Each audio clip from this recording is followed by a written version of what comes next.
Hello friends, आप देख रहे हैं आपका चैनल शेयर बाज़ार विद आयुष। और दोस्तों, बात करेंगे इस वीडियो में काफ़ी सारे इंपॉर्टेंट नंबर्स के बारे में जो निकल कर आ रहे हैं। इस वीडियो में दोस्तों हम शुरुआत करने वाले हैं टाटा मोटर्स कमर्शियल व्हीकल से, राइट। अब ये बात ध्यान रखिएगा, टाटा मोटर्स के आपको पता है ये दो यूनिट्स है, पीवी एंड सीवी। तो आज के दिन दोस्तों सीवी के नंबर हमको आते हुए देखने को मिले हैं, तो किस तरीके के नतीजे हैं वो आपको मैं इस वीडियो में बताऊंगा। इसके अलावा भी देखिए और सारी कंपनी है जिसको हम इस वीडियो में डिस्कस करेंगे, तो वीडियो आप लोग देखिएगा पूरा। लेकिन उससे पहले अभी तक अगर आपने चैनल को सब्सक्राइब नहीं किया है और पहली बार चैनल को विजिट किया है तो फिर आप लोग ज़रूर चैनल को सब्सक्राइब कर लीजिएगा। तो चलिए आप वीडियो को शुरू करते हैं और शुरुआत जैसे मैंने कहा टाटा मोटर्स से करेंगे। तो नंबर्स आपके सामने निकल कर आ चुके हैं और ये आप देखिए रेवेन्यू से शुरुआत करते हैं। रेवेन्यू दोस्तों कंपनी का लगभग 26,000 करोड़ पर हमको आता हुआ देखने को मिला है। जी हाँ, 26,098 करोड़ पे कंपनी का रेवेन्यू इस बार रिपोर्ट होता हुआ देखने को मिला है, जो पिछली बार यानी Q4 ऑफ FY25 तक कितना था, 21,863 करोड़। यानी रेवेन्यू बेसिस पे लगभग दोस्तों 20% का आपको बढ़त देखने को मिला है, ये नज़र आता है। 20% जो है वो कंपनी का आपको रेवेन्यू बढ़ता हुआ देखने को मिल गया है। इसके अलावा अगर हम बात करते हैं क्यू ऑन क्यू बेसिस पे, अब क्यू ऑन क्यू देखिए इंपॉर्टेंट बात क्या है कि पिछली बार तक याद रखिएगा एक कंसोलिडेटेड फर्म थी, अब अलग अलग हो चुकी है, ठीक है। सो 21,931 करोड़ के आसपास कंपनी का रेवेन्यू रिपोर्टेड हुआ था, तो 19% का आपको बढ़त देखने को मिल जाता है। किसकी बात कर रहा हूँ मैं, क्यू ऑन क्यू बात कर रहा हूँ। मतलब क्यू ऑन क्यू तो याद रखिएगा पिछला क्वार्टर ही था, राइट। तो नंबर्स में आपको एक साफ बात समझ में आएगी कि दोस्तों जो रेवेन्यू है इसके अंदर सिंपली है कि आपको एक बढ़त देखने को मिली है। रेवेन्यू कंपनी का वाई भी बढ़ता हुआ देखने को मिल रहा है, तो क्यू ऑन क्यू भी कंपनी का रेवेन्यू बढ़ता हुआ देखने को मिल रहा है। दोनों के अंदर सिंपल सी बात है, आपको ग्रोथ जो है वो आती हुई देखने को मिली है, दोनों में बढ़त है। टोटल इनकम भी आपको बढ़ती हुई देखने को मिली है। टोटल इनकम का सेगमेंट आप देखिए 19.40% आपको बढ़ता हुआ देखने को मिला है वाई। एक्सपेंसेस में भी थोड़ी सी बढ़ोतरी आती हुई देखने को मिली है, ठीक है। इबिटा मार्जिन ये इंपॉर्टेंट आंकड़ा होता है, तो इबिटा मार्जिन दोस्तों आप देखिए टाटा मोटर्स कमर्शियल व्हीकल का 13.10% पर आ चुका है, जो पिछले साल तक कितना था 11.60%। यानी लगभग दोस्तों 150 basis points, right, 150 basis points याद रखिए आपको बढ़त देखने को मिल रही है कंपनी के इबिटा मार्जिन के अंदर, राइट। ये आंकड़ा है वाई बेसिस का, बट अगर हम क्यू ऑन क्यू बात करते हैं तो वो भी आपको नजर आएगा थोड़ा सा क्यू ऑन क्यू में कमी देखने को मिली है, लोअर होता हुआ देखने को मिला है। इसके अलावा पैट प्रॉफिट आफ्टर टैक्स का आंकड़ा की अगर बात करते हैं तो कंपनी ने इस बार मुनाफा रिपोर्ट किया है 1793 करोड़। जी हाँ, कितना, 1793 करोड़ का प्रॉफिट आता हुआ दिखा है, जो पिछले साल तक 1340 करोड़ था, यानी लगभग 35% का जंप है। लेकिन अगर क्यू ऑन क्यू बात करेंगे तो एक मैसिव जंप आपको देखने को मिलेगा, 705 करोड़ का कंपनी का मुनाफा था, जो 154% बढ़ता हुआ देखने को मिला है। तो क्यू ऑन क्यू एक बहुत बड़ी ग्रोथ है। वाई आप कह सकते हैं कम ग्रोथ आपको देखने को मिली। क्यों कम ग्रोथ देखने को मिली, बिकॉज एक्सपेंसेस में डेफिनेटली एक इंक्रीज था। सो ऑन एंड ऑल आप ये कह सकते हैं कि दोस्तों टाटा मोटर्स के नंबर्स आपको अच्छे आते हुए देखने को मिले हैं। अब अगर मैं बात करता हूँ थोड़ी सी ऑपरेशनल हाइलाइट्स के बारे में कि नंबर्स किस प्रकार के आपको देखने को मिले हैं पूरे सेगमेंट के, तो इसमें अगर हम बात करते हैं होलसेल ग्रोथ की, तो कंपनी ने बताया कि जो होलसेल ग्रोथ है Q4 FY26 के अंदर ये जंप होती हुई देखने को मिली है, लगभग 1,32,000 यूनिट्स। रिकॉर्ड कैश जनरेशन होता हुआ नजर आया। इसका मतलब ये है कि जो फ्री कैश फ्लो है फॉर द क्वार्टर ये लगभग 4,000 करोड़ पर पहुंचता हुआ देखने को मिला है, और जो कंपनी की domestic business net cash position है वो लगभग 7,500 करोड़ तक आपको आती हुई दिख रही है। मार्केट शेयर कंपनी ने मेंटेन रखा है। डोमेस्टिकली टाटा मोटर्स ने बताया कि इनके पास एब्सोल्यूट मेजोरिटी है, मतलब लीडरशिप है। करीबन 35% ज़्यादा का कंपनी के पास मार्केट शेयर आपको देखने को मिल जाता है, और लगभग 55% कंपनी ने जो हैवी कमर्शियल व्हीकल्स है इसमें याद रखिएगा अपना मार्केट शेयर रखा है, और 39.5% ILMCV के अंदर मार्केट शेयर है। इसके अलावा दोस्तों शेयर होल्डर्स के लिए एक और अच्छी बात है कि डिविडेंड का अनाउंसमेंट दिया गया है। जी हाँ, 4 रुपये प्रति शेयर का डिविडेंड जो है वो आपको मिलता हुआ नजर आएगा। ये फाइनल डिविडेंड जो है वो दिया गया है, तो 4 रुपये का आपको डिविडेंड मिलेगा, 200 रुपये on the face value. Plus company ने बताया कि जो IVCO डील स्टेटस है, इविको जो भी है, सो यहाँ पर दोस्तों रेगुलेटरी क्लियरेंस मिल चुका है करीबन 3.8 बिलियन यूरो का। तो इसमें कंपनी इसका एक्विजिशन करेगी और फाइनल स्टेजेस में है। ये बताया गया कि बाय FY27 कंपनी इसको कंप्लीट कर सकती है। तो ये आप कह सकते हैं कुछ पॉजिटिव पॉइंट्स आते हुए देखने को मिले। नंबर्स में अगर मैं पूरा साल की बात करता हूँ तो आपको नजर आएगा कि दोस्तों जो पूरा साल है उसमें कंपनी ने 83,000 करोड़ का रेवेन्यू रिपोर्ट किया, which is almost 44% growth. Total expenses भी जरूर बढ़ते हुए देखने को मिले हैं। पूरे साल भर का इबिटा मार्जिन 12% से ऊपर का है, पूरा इबिट मार्जिन 10% के आसपास का है, और प्रॉफिट अगर आप देखेंगे तो वो जरूर थोड़ा सा कम होता हुआ देखने को मिला है। 3195 करोड़ का पिछले पूरे साल के अंदर प्रॉफिट था, जो 3030 करोड़ का रह गया। अब रीज़न बहुत सारे हैं दोस्तों इसके अंदर, but on and all numbers अगर आप मुझसे पूछेंगे तो टाटा मोटर्स सीवी के अच्छे हैं, कोई पैरामीटर पे कोई नेगेटिव नंबर्स नहीं है। मतलब ये 3,000 करोड़ का प्रॉफिट भी अगर आप सोच रहे हैं कि पूरे साल भर में तो कम ही हुआ है कंपनी का प्रॉफिट, तो याद रखिए लेबर कोड्स आए थे नए, राइट, उसका भी इम्पैक्ट आपको देखने को मिला। कंपनी ने जो पूरा डीमर्जर किया उसमें भी दोस्तों पैसा जो है वो जाता हुआ देखने को मिलता है हमेशा। तो वो एक फैक्टर होता है जो हमेशा दोस्तों आपको नंबर्स में ऐसे नहीं दिखेगा, बट अगर आप नंबर्स को लगातार देखते हैं तो आपको याद रहता है कि हाँ इसके कारण प्रॉफिट कम हुआ है। तो वो वन टाइम था, राइट, ऐसा नहीं था कि वो हर बार आपको देखने को मिलेगा। तो इसलिए नंबर जैसे मैंने कहा अच्छे देखने को मिले, कोई ऐसा नेगेटिव पॉइंट जो है वो देखने को नहीं मिला। चलिए अब आते हैं अगले नंबर्स पर। अगले नंबर्स किसके हैं? भारती एयरटेल के। जी हाँ, भारती एयरटेल के नंबर्स आ चुके हैं। नंबर्स चलिए देख लेते हैं। शुरुआत करते हैं रेवेन्यू से। तो रेवेन्यू दोस्तों कंपनी ने इस बार 55,380 करोड़ का रिपोर्ट किया है, जो पिछले साल तक लगभग 47,000 करोड़ था और उससे पिछले क्वार्टर तक 53,982 करोड़ था। इसका मतलब ये है कि दोस्तों कंपनी का जो रेवेन्यू है वो आपको बढ़ता हुआ देखने को मिला है सालाना तौर पर 15.68% एंड क्यू ऑन क्यू तौर पर लगभग 2.60%। तो यहाँ पर भी आप कह सकते हैं बढ़त है। प्रॉफिट की अगर बात करते हैं तो प्रॉफिट दोस्तों कंपनी का लगभग 7,325 करोड़ पर हमको आता हुआ देखने को मिला है, लेकिन पिछले साल तक वो प्रॉफिट था 11,000 करोड़ का और पिछले क्वार्टर तक था 8,630 करोड़ का।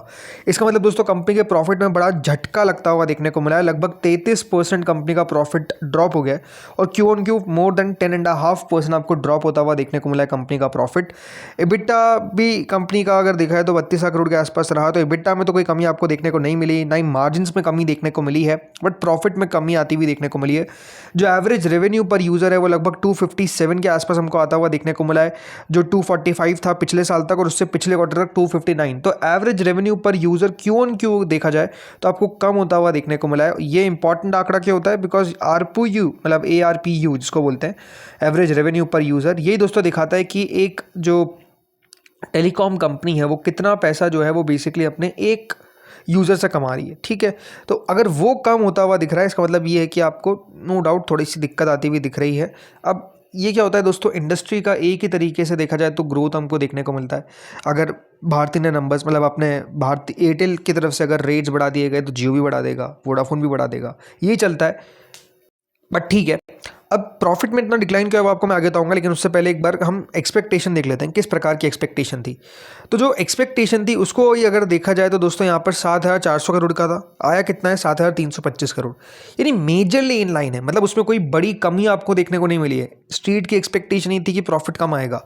रेवेन्यू देखा जाए तो रेवेन्यू दोस्तों ऑलमोस्ट इन लाइन आता हुआ देखने को मिला है, माइनर सा बीट किया है। एबिटा लगभग इन लाइन देखने को मिला है, मार्जिन्स लगभग इन लाइन देखने को मिले हैं, तो यहाँ पर कोई कमी नहीं है। अब सवाल आपको उठेगा कि प्रॉफिट क्यों कम हुआ, तो प्रॉफिट के पीछे का रीज़न है डिक्लाइन होने का एक बेस इफेक्ट। बेस इफेक्ट का मतलब दोस्तों ये होता है कि पिछली बार क्या था, हाई बेस था। Q4 FY25 के अंदर कंपनी ने जब अपने नंबर्स रिपोर्ट करे थे तो उसके अंदर दोस्तों एक नेट टैक्स क्रेडिट हुआ था, कितने का, 2,892 करोड़ का। एडिशनली फर्म को 3,161 करोड़ का चार्ज भी लगता हुआ नजर आया for regulatory and government Levi's. तो इनका जो असर है वो कंपनी के मुनाफे में आपको देखने को मिला। और इस बार दोस्तों मुनाफा कम क्यों आया? बिकॉज लोअर बेस हो गया। तो सिंपल सी बात है कि आप कंपेयर नहीं कर सकते, ये एक्सपेक्टेशन ही था। बट ओवरऑल नंबर्स में अगर और हम डिटेल में जाते हैं तो देखिए स्ट्रॉन्ग ग्रोथ देखने को मिली है होम और मोबिलिटी सेगमेंट में। होम सेगमेंट लगभग दोस्तों कंपनी का मेजर रेवेन्यू ग्रोथ ड्राइवर रहा है, 37% बढ़त देखने को मिली है। वही जो मोबाइल रेवेन्यू है वहाँ पर 8.3% का आपको बढ़त देखने को मिला है। आरपीयू ट्रिमिंग क्यू ऑन क्यू, अब ये क्यों हुआ है? तो देखिए इसके पीछे का बताया जा रहा है कि ड्यू टू 2 फ्यूअर डेज, मतलब मार्च के अंदर दोस्तों क्या था, मतलब जो मार्च का क्वार्टर रहता है उसमें याद रखिएगा आपको मंथ आता हुआ देखने को मिलता है, फेब का भी, फेब के अंदर 2 कम दिन रहते हैं, तो उस तरीके से याद रखिएगा इसको काउंट किया जाता है। तो ये भी आप समझ सकते हैं कि क्यों ARPU एवरेज रेवेन्यू पर यूज़र कम हुआ है। इंपॉर्टेंट बात, डिविडेंड का अनाउंसमेंट किया गया 24 रुपये पर शेयर का। जी हाँ, 24 रुपीज़ का आपको एक शेयर पर डिविडेंड मिलता हुआ देखने को मिलेगा। तो कंपनी ने एक बहुत अच्छा डिविडेंड यहाँ पर प्रोवाइड किया है। चलिए अगले नंबर्स पे आते हैं। अगले नंबर से जैगल प्रीपेड के, इसके भी नंबर्स आ चुके हैं। रेवेन्यू देखिए, रेवेन्यू 617 करोड़ पर आता हुआ दिखा है, 412 करोड़ था याद रखिएगा Q4 FY25 में। तो पिछले क्वार्टर तक 525 करोड़, यानी लगभग 50% रेवेन्यू बढ़ा है Q on Q basis, YY basis पे, और क्यू ऑन क्यू में लगभग 17.5%। एबिटा में भी आपको बढ़त देखने को मिली है, लगभग 58 करोड़ पर आता हुआ दिखा है, 62% YY, 5.9% on Q on Q. Margins 9.40% है, मतलब मार्जिन्स के अंदर दोस्तों बढ़त है YY बेसिस पे, but Q on Q basis पे डिप है। प्रॉफिट 40 करोड़ पे दोस्तों कंपनी का मुनाफा इस बार आता हुआ देखा है, जो 31 करोड़ था पिछले साल, लेकिन उससे पिछले क्वार्टर में 36 करोड़, मतलब 30% प्रॉफिट में जंप है और 11.5% क्यू ऑन क्यू जंप है। तो ओवरऑल दोस्तों नंबर्स काफ़ी अच्छे आते हुए देखने को मिल रहे हैं जैगल प्रीपेड के, जो इनका सास प्लेटफॉर्म है और डीपर पेनिट्रेशन है कॉर्पोरेट स्पेंड इकोसिस्टम के अंदर। ये नंबर्स को दोस्तों इतना बेहतर करता हुआ नजर आ रहा है। ऑपरेशनल एफिशिएंसी नंबर्स में साफ दिखती है, क्योंकि कंपनी के जो ओवरऑल दोस्तों यहाँ पर EBITDA है वो 62% तक ग्रो करता हुआ देखने को मिला है और जो मार्जिन है वो भी 70 बेसिस पॉइंट एक्सपांड होते हुए देखने को मिले।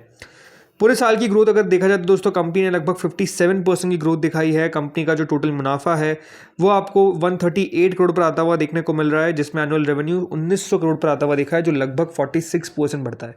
तो जैगल प्रीपेड आउटस्टैंडिंग नंबर्स, मैं तो ये कह सकता हूँ काफ़ी अच्छे नंबर्स आपको देखने को मिल रहे हैं हर पैरामीटर पर। क्यू ऑन क्यू हो सकता है कि थोड़े से वीक नजर आए इन टर्म्स ऑफ मार्जिन, कि वहाँ पर मार्जिन मेंटेन नहीं किए जा सके, बट स्टिल यहाँ पर आपको नंबर्स अच्छे आते हुए देखने को मिले हैं। नेक्स्ट नंबर्स पे आते हैं। नेक्स्ट नंबर्स है बालाजी अमाइंस के। चलिए देख लेते हैं नंबर्स किस प्रकार के हैं। शुरुआत करते हैं रेवेन्यू से ही। तो दोस्तों रेवेन्यू लगभग कंपनी का 395 करोड़ पर इस बार हमको आता हुआ दिखा है, जो 352 करोड़ था, याद रखिएगा, पिछले साल तक, जो लगभग 11.9% बढ़ता है। क्यू ऑन क्यू पे अगर देखा जाए तो 19.22% कंपनी का रेवेन्यू बढ़ता हुआ दिखा है। EBITDA लगभग 39.8% बढ़ता हुआ नजर आया है, यानी तगड़ी ग्रोथ है सालाना तौर पर। बट क्यू ऑन क्यू देखिए 66% की ग्रोथ है। EBITDA मार्जिन में भी अच्छा जंप है, 23.9% पर आए हैं, 480 बेसिस पॉइंट बढ़कर। तो क्यू ऑन क्यू तो 680 बेसिस पॉइंट है। प्रॉफिट 63 करोड़ पर आता हुआ देखने को मिला है, जो 40 करोड़ पे आपको था पिछले साल, और इससे पिछले क्वार्टर में 30 करोड़ पर, तो यहाँ तो डबल ही हो गया है। बहुत अच्छे नंबर्स हैं, मतलब बालाजी माइंस के तो नंबर्स बहुत ही शानदार देखने को मिल रहे हैं। की टेक अवेज में क्या है कि देखिए रेवेन्यू ड्राइवर्स, स्पेसिफिकली जो सीक्वेंशियल ईयरली एक्सपांशन देखने को मिला है, जिसमें स्टडी रिकवरी भी आई है और ट्रैक्शन भी देखने को मिल रहा है, तो ये सबसे बड़ा दोस्तों कंपनी के लिए रेवेन्यू ड्राइवर था। मार्जिन एक्सपांड होते हुए देखने को मिल चुके हैं, लगभग 24% पर आते हुए नजर आए, तो ये एक और आप कह सकते हैं बढ़िया नंबर्स है। तो कल बिल्कुल नज़र रखनी है इसके ऊपर। चलिए अब आते हैं आखिरी अपडेट पर। आखिरी अपडेट है दोस्तों बोनस को लेकर। जी हाँ, एक कंपनी इसका नाम है ZF कमर्शियल व्हीकल्स, इनके द्वारा दोस्तों बोनस का अनाउंसमेंट किया गया, और बोनस कितना 5:1 का। जी हाँ, मतलब 5 शेयर आपको बोनस के मिलते हुए नजर आएंगे। एक शेयर अगर आपके पास कंपनी का है, कितना, 5 bonus share on 1 existing shares. 24 जून रिकॉर्ड डेट रखी गई है। अलॉटमेंट है 25 जून को, मतलब कैपिटल एडजस्टमेंट याद रखिएगा आपको देखने को मिलेगा, क्योंकि जो ऑथराइज शेयर कैपिटल है वो बढ़ जाएगी। आज कंपनी के नंबर्स भी निकल कर आए ZF कमर्शियल के, जिसमें कंपनी ने 4 रुपये का डिविडेंड भी अनाउंसमेंट किया। एंड नंबर्स भी अच्छे देखने को मिले। सालाना तौर पर 16% कंपनी का मुनाफा बढ़ा है। रेवेन्यू लगभग 1155 करोड़ पर आता हुआ देखने को मिला है। तो नंबर्स आप कह सकते हैं बढ़िया थे, प्लस कंपनी ने भी अनाउंसमेंट कर दी है। सो देखते कल किस तरीके से रिएक्शन देता है। याद रखिएगा नाम है कंपनी का ZF कमर्शियल व्हीकल्स। तो दोस्तों इस वीडियो में इतना ही था। होपफुली वीडियो बढ़िया लगा होगा। अगर अच्छा लगा तो लाइक कर देना, चैनल से पहली बार जुड़े सब्सक्राइब कर देना। Thank you friends for watching this video.